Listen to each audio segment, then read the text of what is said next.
You guys have done a really, really nice job here of not only figuring out differences in messages, differences in devices, but stamping the most important point, which is the why their strategies differ, and how different strategies appeal to different audience types.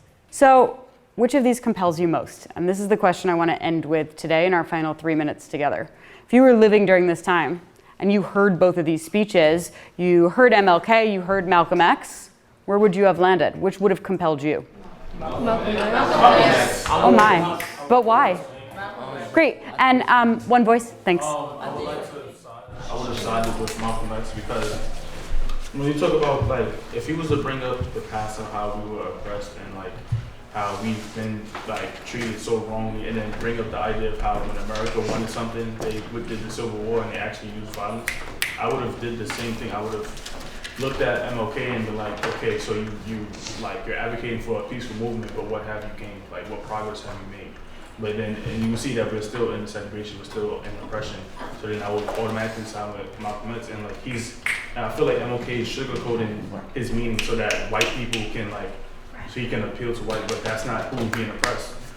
I have a question. I don't know the question. Are we just hearing it or are we reading it too? Oh, what's the difference?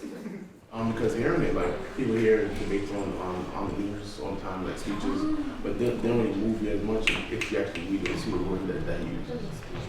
Would one of them be more compelling in print versus out loud?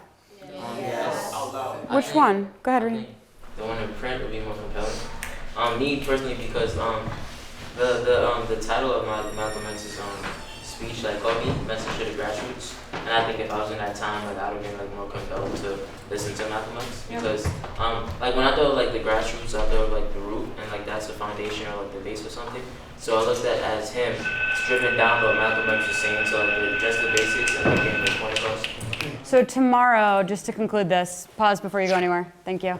To conclude this, tomorrow we take this 3-4 week study we've been in and we bring it to a conclusion by bringing it up to speed and connecting it to the Black Lives Matter movement.